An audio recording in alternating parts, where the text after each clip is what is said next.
네, 안녕하세요 여러분, 진사로입니다. 수능 한국사 3등급을 위한 맞춤형 개념 강의, 오늘은 그 10번째 시간으로 1920년대 일제강점기에 대해서 함께 공부해 보도록 하겠습니다. 자, 일제강점기 시대는 크게 두 가지로 기억해 달라고 말씀드렸죠. 첫째는 일제의 식민지 정책, 그리고 두 번째는 거기에 맞선 우리의 민족운동, 이렇게 기억하시면 된다고 말씀드렸어요. 그래서 이제 먼저 일제의 식민지 정책부터 보도록 하겠습니다.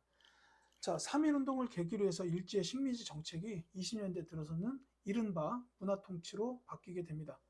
일제는 문화통치라고 얘기했지만 이제 실제로는 문화통치의 요소도 물론 있지만 그보다는 민족 분열을 도모했다라는 그게 좀 더 많아요. 그래서 이른바라는 단어를 앞에다가 붙입니다. 그래서 이제 이른바 문화통치, 소위 문화통치, 뭐 이렇게 얘기하기도 해요. 자, 어쨌든 이 목적은 한국인의 반발을 줄이고 싶었겠죠. 그리고 친일파 양성을 통해서 민족 분열을 도모했다. 그래서 이제 우리나라 사람들끼리 싸우기를 바랐던 겁니다. 자, 내용과 그 실제 내용, 실상에 대해서 좀 말씀드릴게요. 이제 보통경찰 제도로 바꿉니다. 무단 통치 시기에는 헌병 경찰 제도였죠. 근데 이제 뭐 아우 야 헌병 무서웠냐? 그래. 그 보통 경찰로 바꿀게 하고 바꿔요. 바꾸는데 실질적으로는 치안유지법을 제정합니다. 이게 이제 독립운동가들 감시하려고. 그래서 감시랑 탄압을 강화하게 되는데 이때 이제 뭐 독립운동가뿐만이 아니라 그런 관련된 사람들까지 전부 다 감시 탄압을 하니까 이 경찰이 굉장히 많이 늘어나게 돼요. 자, 그렇고 두 번째로는 이제 우리의 신문, 한국인들의 신문 발행을 허용해 줍니다. 그래서 이때 조선일보와 동아일보가 창간되죠. 그런데 실제로는 이 신문들의 내용들을 검열해요. 그리고 기사 마음에 안 드는 거 있으면 지워버리고 그 다음에 정간 조치, 간행을 정지시키는 거예요. 뭐 이런 조치들 하면서 그러니까 이제 결국은 뭐 신문사들도 계속 감시하고 탄압하고 이랬다라는 겁니다. 자, 경제정책 말씀드릴게요. 먼저 산미 증식 계획이 있어요. 쌀 생산량을 늘리는 계획이다. 이렇게 보시면 되겠습니다. 그래서 이제 일본이 우리나라 땅에 쌀을 좀 늘리기 위해서 토지를 개간하고 품종을 개량하고 그 다음에 수리시설 확충, 벼농사 지으려면은 당연히 이제 물이 많이 필요해요. 그러니까 뭐 저수지를 더 많이 짓는다든가 아니면 시설을 좀 더 개선한다든가 이렇게 이제 하게 됩니다. 그래서 결국은 증산이 성공해요. 그러니까 쌀 생산량이 늘어납니다. 자, 그런데 이게 우리나라 사람들 잘 먹고 잘 살라고 일제가 이 짓을 했을까요? 아니죠. 이제 이건 뭐 일본인들한테 더 많이 우리나라 쌀이 워낙 좋으니까 우리나라 쌀 더 많이 주고 싶어서 이렇게 한 거예요. 그래서 이제 일제는 쌀 생산량이 늘어났는데 이제 그거 보고서 우리의 목표량에는 모자란다 해가지고 이제 그 우리 농민들이 먹어야 될 쌀까지 싹 다 그냥 털어가요. 그래서 이제 증산량 이상의 쌀이 유출이 되게 되고 우리 농민들은 만주에서 사온 값싼 싸디싼 잡곡 먹으면서 이제 피폐하게 생활하게 된다 이거죠. 그러니까 이제 우리 농민 입장에서는 1년 내내 기껏해서 농사 지어가지고 쌀 많이 걷어들였는데 한 톨도 못 먹고 잡곡만 먹는 거예요. 자, 그렇고 회사령을 폐지합니다. 이 회사령은 이제 무단 통치 시기에 설립 허가제로 이렇게 나왔었죠. 근데 이제 그거를 신고제로 바꿔요. 나 회사 세울게요. 그러고 이제 총독부에다 얘기만 하고 이제 회사 세울 수 있다. 이렇게 된 겁니다. 자, 그러면 우리나라 회사한테 좋았을까요? 아닙니다. 일본이 회사령을 폐지하게 된 거는 뭐냐면 이제 처음에 회사령을 처음에 신고제로 실행을 먼저 했으면 이제 우리나라 회사들이 세워져 가지고 막 공장 짓고 뭐 해가지고 기업 활동했을 거예요. 근데 이제 이 당시에 일본 기업들이 그러니까 그 처음에 1910년 그때는 일본 기업들이 아직까지 우리나라에 들어와 가지고 기업 활동할 만큼의 준비가 덜 된 상태였어요. 그러니까 이때는 신고제를 하게 되면 우리나라 기업들이 이제 커질 거다라고 생각을 해가지고 허가제를 했던 거고, 그래서 우리 기업들이 회사 설립 학교하면 총독부에서 안 돼. 다 계속 그랬던 겁니다. 근데 이제 1920년대 들어서면서부터 이제 일본의 기업들이 우리나라에 들어와서 기업 활동을 할 준비가 되는 거예요. 이제 이걸 자본이 성숙했다 보통 이렇게 표현하더라고요. 그래서 이제 기업들이 이제 활동할 준비가 됐으니까 오케이 신고제로 바꾸자 해가지고 바꾼 거예요. 그래서 이제 일본 기업들이 들어와서 우리나라 땅에다 공장 세우고 뭐 하고 해가지고 기업 활동하기 시작한 거죠. 그럼 이제 우리나라 기업들은 세워봤자 그 자본을 따라가지 못하니까 경쟁이 되질 않는 겁니다. 그래서 그게 일본 자본의 한국 침투 가속화다 이렇게 말씀을 드린 거예요. 더불어서 우리의 민족 기업들은 활동이 더더욱 위축이 되죠. 이렇게 이제 됐다라고 이해해 주시면 되겠습니다. 자, 그 다음에는 이제 우리나라의 사람들이 어떻게 활동을 했는지에 대해서 말씀드릴게요. 먼저 무장 독립 투쟁입니다. 자, 1920년대 초부터 이제 만주 지역 주변에서는 활발하게 무장 독립 투쟁이 일어나게 돼요. 이제 먼저 이게 거의 시간순이라고 보시면 됩니다. 봉오동 전투, 영화로도 나왔죠. 홍범도 장군의 대한독립군이 일본군 부대를 기습적으로 계속 격파하는 이런 일들이 있었어요. 이게 이제 봉오동 전투였고, 이때 이제 승리를 거둔 요 대한독립군이 이제 청산리로 넘어가서 김좌진 장군의 북로 군정서 부대랑 연합을 하게 됩니다. 그래서 이 두 부대가 연합을 해서 청산리 주변에서 일어난 여러 전투를 이기게 돼요. 이 청산리 대첩이 한 번 있었던 전투가 아니고 이 청산리 주변의 여러 지역에서 이제 동시 다 뭐 여러 번 이렇게 일어난 이 전투인데 여기서 이제 우리나라가 거의 대부분 다 이깁니다. 막 이제 일본인들한테 이제 기습 작전을 펼쳐가지고 일본인들끼리 서로 싸우게 만들고 뭐 이렇게 해가지고 이제 대규모 전투를 다 승리를 하게 돼요. 자, 근데 이렇게 돼버리니까 이 지역 주변에 있는 한인들을 갖다가 일제가 무차별적으로 학살하게 돼요. 그게 이제 간도참변이고 요 청산리 대첩 이제 전후에 일어났던 일입니다. 이제 일본이 열이 받았어요. 봉오동 전투, 청산리 대첩 다 지고 막 일본군들 막 죽으니까 이제 한인들을 갖다가 무차별적으로 그냥 학살을 합니다. 정말로 뭐 어린아이, 여자 할 거 없이 그냥 다 죽여요. 그러니까 이제 독립군 부대가 활동이 위축돼서 이제 만주 북부로 넘어가게 되고 이어서 자유시, 러시아의 자유시 쪽으로 넘어갑니다. 그러면서 또 자유시 참변이 일어나게 되죠. 이제 여기 자유시에 모인 여러 독립군들 사이에서 주도권 분쟁도 일어나게 되고 당시에 이제 러시아 혁명군, 그러니까 이때 볼셰비키 혁명이 일어났었죠. 그래서 볼셰비키 혁명군들에 의해서 이제 너네는 무장 해제하고 러시아 군대로 합류해라 라고 하니까 우리는 그렇게 못한다. 뭐 이렇게 해가지고 이 과정에서 이제 많은 독립군들이 희생이 됩니다. 이제 그렇게 되고 그 다음에 그래서 이제 러시아에서도 활동하기가 어려워지니까 결국은 다시 만주로 돌아와요. 이 독립군들이 그래서 3부를 결성해서 자치정부 성격의 이 3부가 결성이 됩니다. 참의부, 정의부, 시민부로 이렇게 이제 자치정부 성격의 3부가 결성이 되는데 이 시기쯤에 일제는 이제 미스야 협정이라는 거를 만주 군벌들과 맺어요. 이거 중국 군벌들이죠. 그래서 이제 맺은 협정의 내용이 뭐냐면 독립군 체포하면 보상금 주겠다. 그러니까 이제 이때 만주에 있던 중국군들이 독립군 잡으러 다녀요. 돈 벌라고. 일제한테 신고하면 돈 주니까 독립군 잡으러 다닙니다. 그러니까 활동이 당연히 위축이 되죠. 그렇게 되고 이제 이 3부 결성이 돼 있는 상태에서 이제 이 3부를 다시 통합하려는 운동을 벌여요. 그래서 이제 그 결과로 북만주 지역과 남만주 지역에서 이제 하나로 통합이 됩니다.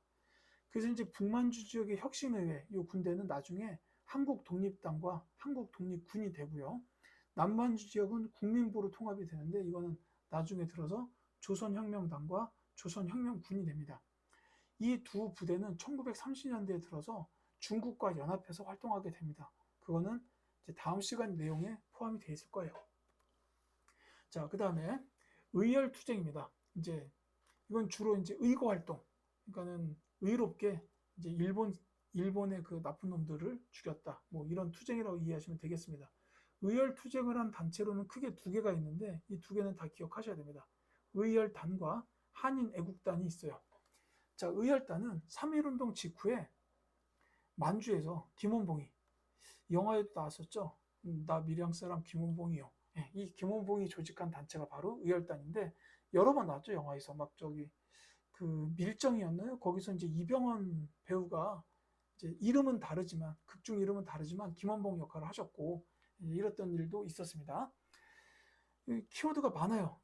다 기억을 해주셨으면 좋겠는데, 일단 이제 이 김원봉이 이 역사학자예요. 신채호 대역사학자를 찾아가서 제가 이러저러해서 활동을 하려고 하는데 한 말씀 해주십시오라고 하니까 이 역사학자 신채호께서 조선혁명 선언이라는 이제 글을 써줘요. 이 글을 써주니까 이제 김원봉이 이걸 보고 아 선생님 감사합니다. 이대로 활동하겠습니다라고 한 거예요. 그래서 이제 신채호의 조선혁명 선언을 지침으로 활동을 하게 됩니다. 여기에는 비폭력만으로는 안 된다. 어느 정도의 폭력은 필요하다라는 말이 들어가 있습니다. 그래서 이제 폭력적 투쟁을 결심하게 된 거예요. 근데 이 조선혁명 선언이라는 요게 시험에 자주 출제가 됩니다. 그렇기 때문에 기억해 두셨으면 하고요. 그 다음에 주로 활동하셨던 분들이 세 분 있어요. 김상호, 나석주, 김익상 이런 분들의 이름도 기억해 주시기 바랍니다. 이제 김상욱은 종로경찰서, 나석주는 동양척식 주식회사, 김익상은 조선총독부에 이제 폭탄을 투척하고 이제 이렇게 하셨어요. 그리고 한 분이 더 있는데 이제 김지섭이라는 분도 있어요. 이분은 이제 일본 본토에서 이제 폭탄을 투척하셨던 분입니다. 근데 이제 사실 시험에서는 김상욱, 나석주 요 분들이 이제 자주 출제가 되고 있습니다. 이제 이 김상욱은 그 총 굉장히 잘 쏘시는 조선 최고의 총잡이다 이렇게 이제 이름이 나 있는 분이죠. 이것도 아마 밀정 그 영화에서 첫 번째 장면에 막 한 분이 나가지고 총을 따다닥 쏘다가 나중에 일본 막 몰려와가지고 결국 이제 죽게 되는 이제 이런 일을 겪는데 이제 그분이 바로 김상욱이실 겁니다. 이제 나석주, 김익상까지 이제 좀 기억을 해주시면 좋겠고 이제 이렇게 활동을 하다가 이제 김원봉이 한계를 느껴요. 아 이렇게 이제 개별적 활동으로는 안 되겠구나. 조직적인 무장 투쟁이 필요하겠다라고 해가지고 중국의 황푸 군관학교에 들어가서 이제 의열 단원들이 군사훈련까지 받게 됩니다. 그래서 이제 나중에 군대를 조직하게 되죠. 자, 그 다음에 한인애국단인데 요거는 이제 아까 이제 임시정부를 지난 시간에 말씀드리면서 침체되었다라고 했었어요. 근데 이제 1920년대 임시정부가 침체가 돼 있으니까 이제 김구가 임시정부 활성화를 위해서 조직을 한 단체가 바로 한인애국단입니다. 여긴 두 분만 기억하시면 돼요. 이봉창과 윤봉길 이 두 분입니다. 자, 이봉창은 일본 본토로 넘어가서 일왕 암살을 하려고 시도를 합니다. 이제 그렇고 윤봉길 의사는 상하이의 훈커 공에서 폭탄을 투척하죠. 두 분 다 폭탄 투척했어요. 그래서 이제 이봉창은 이제 실패를 하고 윤봉길은 성공을 합니다. 그래서 이제 이때는 정말 많은 그 일본 인사들이 죽거나 다치거나 해요. 네. 근데 이제 특히나 요 윤봉길 의사의 의거를 계기로 해서 이 당시에 이제 중일 전쟁이 벌어졌던 시기예요. 그래서 이제 당시 중국의 이제 최고 권력자 장제스 국민당 정부가 이제 윤봉길 의사의 의거를 보고 아, 중국인 100만 명이 못한 일을 한국인 한 사람이 해냈다라고 이렇게 높게 평가를 하게 되고 이 일을 계기로 해서 이 장제스 국민당의 정부가 임시정부를 지원하는 계기가 됩니다. 그래서 이후로는 이제 임시정부가 지원을 받고 그 다음에 이제 그 여러 독립군들이 중국군과 연합해서 일본군과 싸우는 이런 이제 한중 연합 작전으로 이어지게 될 거예요. 자, 한편으로 이제 본토에서는 이제 여러 민족 운동이 일어났습니다. 대표적으로 이제 실력 양성 운동이라고 해서 이제 뭐 경제적이든 사회적이든 교육적으로든 이제 그 운동들이 일어나게 돼요. 이제 가장 먼저 봐야 될 건 물산 장려 운동입니다. 자, 조선 사람 조선 것이라는 구호를 내세웠는데 이 말만 읽어봐도 알겠죠. 국산품 애용 운동이에요. 이 조만식에 의해서 평양에서 이 물산 장려 운동이 시작이 돼가지고 전국적으로 확산이 됩니다. 토산품이 이제 우리나라에서 만들어진 이제 국산품 말하는 거죠. 이 토산품 애용하자. 그리고 이제 물자 절약 강조했어요. 근데 이 물산 장려 운동은 전국적으로 확산이 됩니다. 그래가지고 문제가 발생한 게 가격이 폭등해요. 토산품 가격이 폭등하는 게 이제 문제점으로 발생하게 되고 그 다음에 또 한편으로는 사회주의 계열 독립운동가들한테는 비판을 받습니다. 이 사회주의 쪽에서는 이제 그 자본가를 비판하잖아요. 노동자들 단결, 자본가 비판인데 그러니까 이 물산 장려 운동을 보고 아 이거는 그 우리나라 자본가들을 먹고 살기 좋게 만드는 운동 아니냐. 이제 이렇게 이제 비판을 하게 되는 거죠. 노동자들을 위한 운동이 아니다라는 겁니다. 이제 그런 한계점이 좀 있었어요. 근데 이제 시험에서는 이제 국산품 애용 운동으로 평양에서 시작됐다라고 이제 자주 나오는 편이고요. 그 다음에 이제 여기서 같이 기억하셔야 되는 게 비교해가지고 그 한 말, 그러니까 이제 일제 강점기 직전에 국제 보상 운동 있죠. 이 국제 보상 운동에 대해서는 대구 지역에서 이제 서상돈이라는 분이 시작을 했다라고 말씀드렸는데 이게 이제 물산 장려 운동을 키워드로 이제 본문에 주고 뭐 대구에서 시작했다라고 선지에 나오면 이건 꽤 어려운 문제가 됩니다. 이제 이렇게 나올 수도 있으니까 조금 이제 눈여겨서 보시고 비교해 주셨으면 해요. 그 다음에 이제 밀립대학 설립운동이라는 거는 우리나라 사람의 힘으로 교육기관을 설립하자. 이제 고등교육기관은 건 대학교를 뜻합니다. 그래서 이제 그런 운동이 밀립대학 기성회 요 단체에 의해서 이제 벌어졌었어요. 이제 그렇고 그다음에 이제 문맹 퇴치 운동. 이거는 간단히 말씀드리면은 농촌 지역 계몽 운동 정도로 보시면 됩니다. 워낙 이제 이때는 글을 모르는 사람들이 많았으니까 글을 읽는 사람들이 많아졌으면 좋겠다. 왜냐하면 글을 읽을 줄 알아야 이제 나라의 소식들을 접하고 더 많은 지식들을 알게 돼야 이제 독립운동을 할 수 있는 그런 지식이 만들어지지 않겠냐라고 본 거예요. 그래서 요거는 주로 언론사들이 주도를 하게 됩니다. 이제 조선일보에서 주도한 문자 보급 운동. 이제 문자를 더 많이 보급시키고 신문을 많이 읽게 해줬으면 좋겠다라는. 그래서 한글 교재 제작하고 보급을 하게 됐고, 그 다음에 이제 분하로드 운동이라는 건 이 분하로드가 러시아어로 민중 속으로란 뜻이에요. 그래서 동아일보에서 농촌 계몽 운동을 했는데, 심훈이라는 이거 소설가 분이죠. 이분의 작품 중에 상록수. 이 작품이 분하로드 운동과 관련이 있습니다. 뭐 이건 시험에서는 출제 안 될 겁니다 아마. 자, 그 다음에 이제 민족협동 전선운동 해가지고 이거는 이제 뭐냐면은 이제 당시만 해도 우리나라에서는 이제 독립운동가들이 많았는데 활동을 이제 통합해서 했던 건 아니었어요. 왜냐하면 이제 민족주의 계열, 그 다음에 사회주의 계열이 있었어요. 그러니까 이 사회주의 쪽은 아무래도 뭐 독립운동을 한다고 하더라도 이제 노동자들을 위한 운동을 했지 뭐 자본가들을 위한 운동은 아니었어요.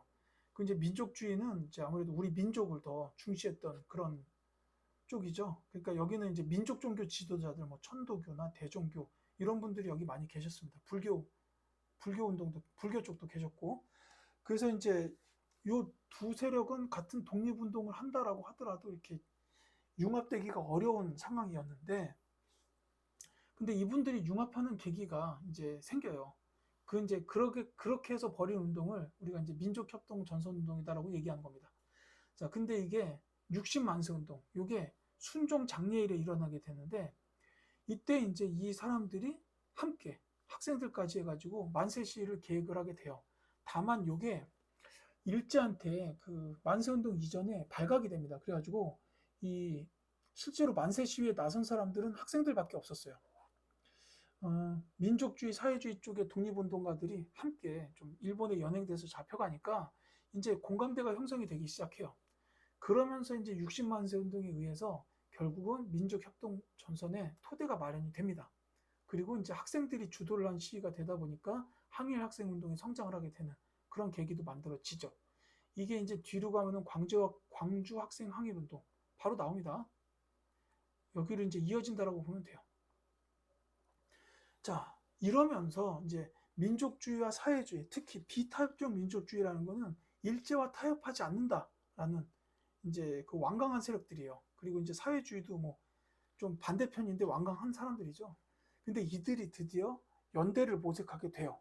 그러면서 설립한 단체가 바로 이 신간회입니다. 그래서 이거는 매우 중요해요. 이제 일제 강점기 시대에 가장 큰 단체라서 중요한 것도 있지만 특히나 이 신간회가 창립된 배경이 비타협적 민족주의와 사회주의가 연대를 모색해서 만들어진 단체다. 그러니까 이걸 민족 유일당 운동이다라고 표현을 하는데 이제 그 결과로 만들어진 단체이기 때문에 굉장히 중요한 의미를 가지고 있습니다. 그래서 이제 이 두 세력이 서로 이렇게 연대할까를 계속 고민을 하면서 이제 모색을 하다가 정우의 선언에 의해서 정우의 선언은 이제 특히 사회주의 쪽에서 우리는 민족주의 세력들과 연합할 수 있다라고 선언을 한 거예요. 그래서 이제 연합해가지고 창립이 됩니다. 그래서 일제강점기 최대 단체로 성장을 하는데, 이런 배경도 중요하고요. 배경도 중요하고, 신간회가 한 일도 기억하셔야 돼요.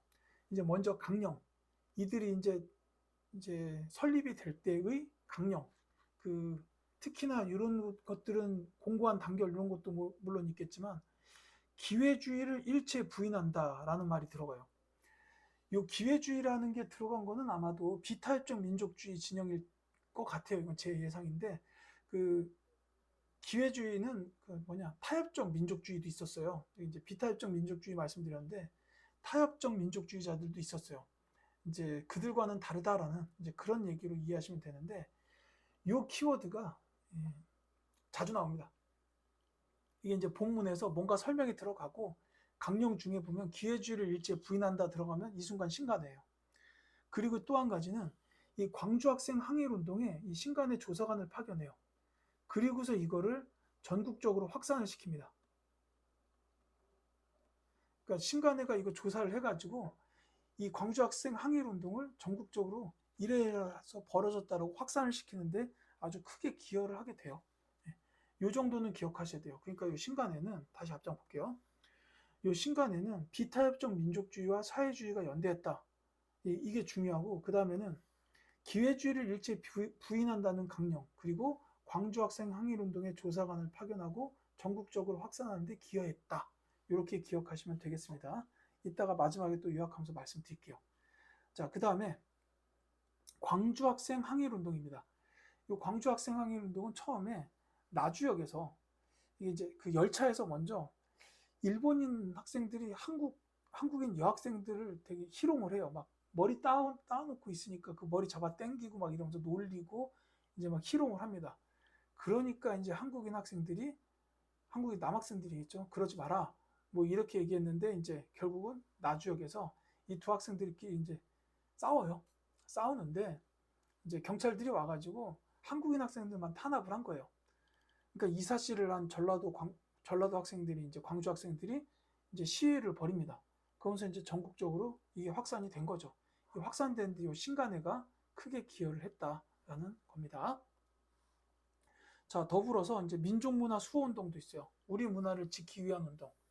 자, 먼저 조선어 학회인데, 이거는 이제 사실 조선어 학회는 1930년대에 만들어진 단체고, 그 전에 이제 조선어 연구회가 있었어요. 그래서 이제 이 조선어 연구회, 조선의 학회가 이제 대표적으로 실행했던 일이 뭐냐면 한글 맞춤법 통일안을 제정해요.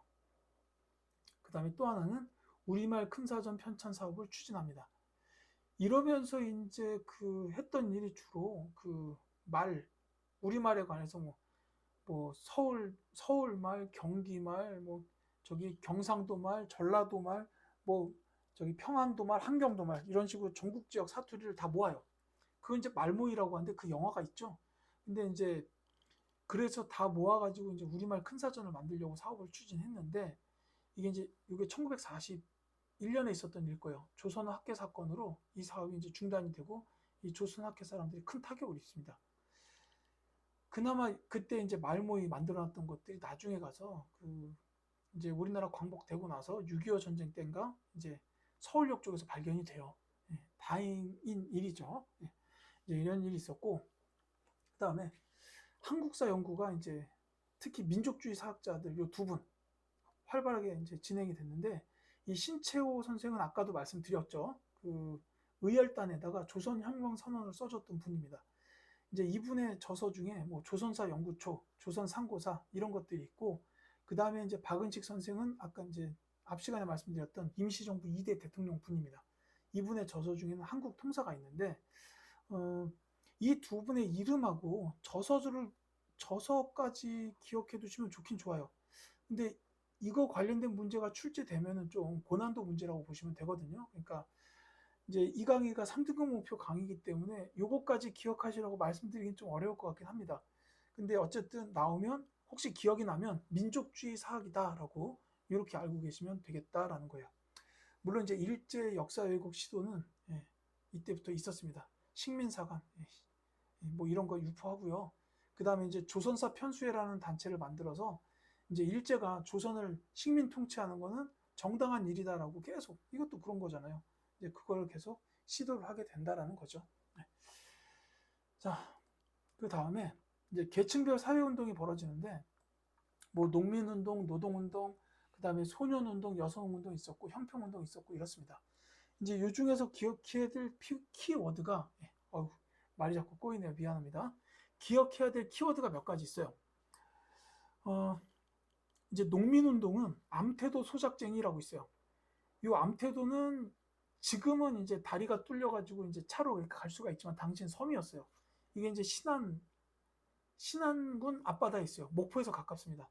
이 암태도의 그 소작 농민들이 지주들이 계속 이제 뭐 소작료 깎고 뭐 이렇게 소작료를 늘리고 막 이제 농민들이 가져갈 수 있는 그 양을 계속 줄이고 막 계속 이렇게 힘들게 만드니까 더 이상 못하겠다라고 이제 쟁의 활동을 한 겁니다. 이게 암태도 소작 쟁이고요. 그 다음에 이제 농민들 말고 노동자들도 원산 지역 노동자들이 총파업을 해요.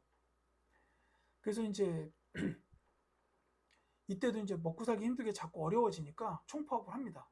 근데 특히 원산 총파업은 전 세계 노동자들한테 지지를 받아요. 특히 사회주의 계층 노동자들한테 지지를 받습니다. 심지어 일본 노동자들까지 지지를 해요. 막 축하 그 편지 보내고 막 이럽니다. 네, 이런 일이 있었고, 그 다음에 이제 요 소년 여성 운동에서는 요 근후에는 그 신간회 자매 단체예요. 그 여성 단체인데 신간회 자매 단체로 이제 여성 자매 단체고, 더 중요한 건 천도교 소년회입니다. 이 천도교 이게 이제 동학이 이제 나중에 이름을 바꾼 게 천도교예요. 이 동학에서 가장 중시했던 교리는 뭐였냐면 사람이 곧 하늘이다라는 거였거든요. 여기 사람에는 예외가 없어요. 그러니까 천도교 소년회에서는 이제 나이가 아주 어린 사람도 하늘이다. 당연히 존중해야 한다라는 의식을 갖고 있었어요. 근데 이제 이때까지만 해도 그렇게 어린 나이의 사람을 부르는 이름이 없었어요.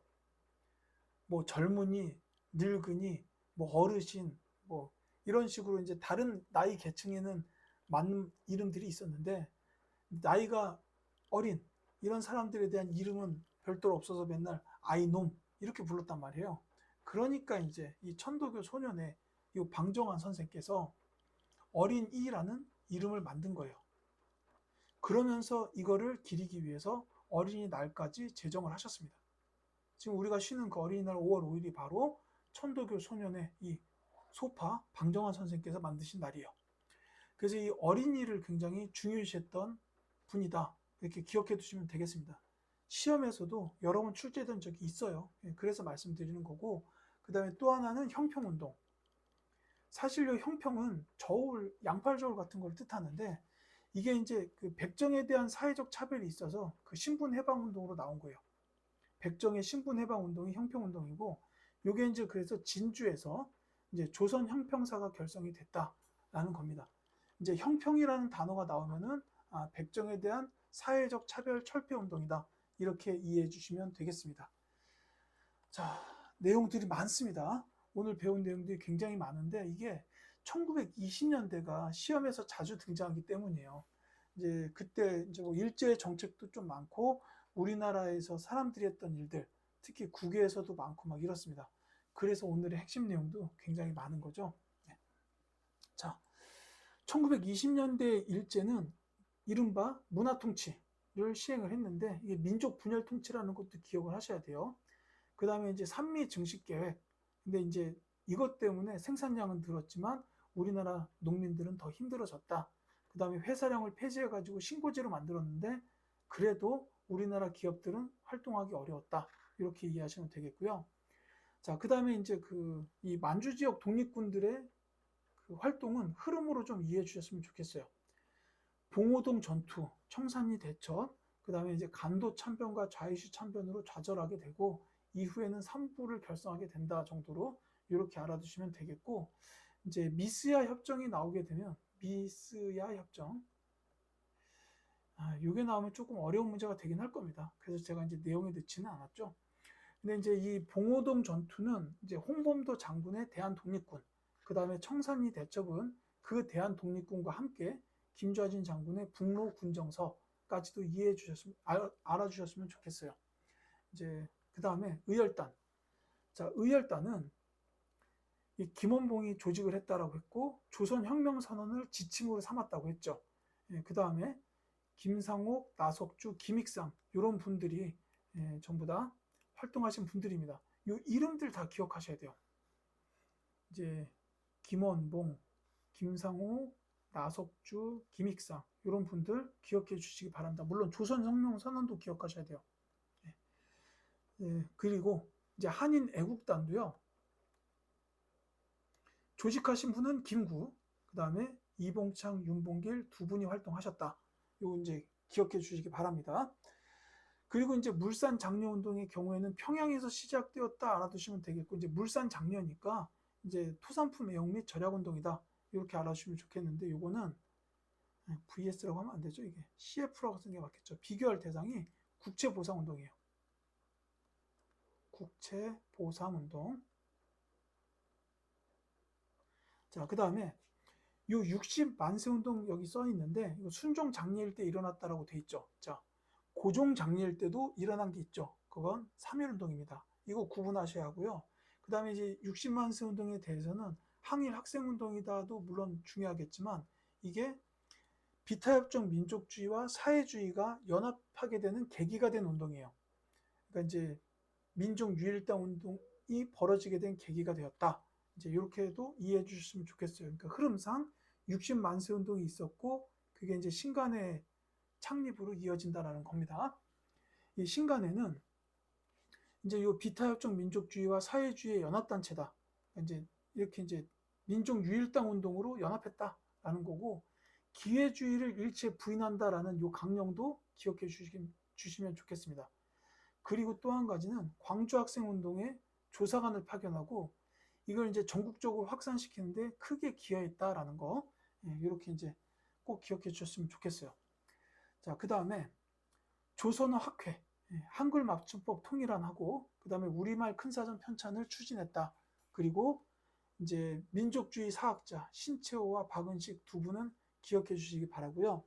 그 다음에 이제 방정환 선생의 천도교 소년회, 이제 어린이날, 어린이라는 단어를 만들고 이제 어린이날을 제정하시고 이렇게 하신 분이고요. 그 다음에 형평운동, 이거는 백정들의 신분해방운동이다라는 겁니다. 이게 내용들이 좀 많은데 사실 그래서 이 1920년대에 관한 문제가 시험에서 자주 등장해요. 이제 한 시험에서 보통은 2문제 정도가 나올 수 있어요. 그렇기 때문에 이제 최대한 이렇게 많이 봐두시고 기억해 주셨으면 좋겠습니다. 내용이 상당히 많지만 이제 기억해 주시길 바라고요. 오늘 제가 준비한 수업은 여기까지입니다. 이제 복잡하고 어려운 내용들을 들으시느라고 수험생 여러분 정말 고생 많으셨습니다. 자, 다음 시간에는 이제 일제강점기 마지막으로 1930년대 이후 그쪽에 대한 이야기로 여러분들 찾아뵙겠습니다. 감사합니다.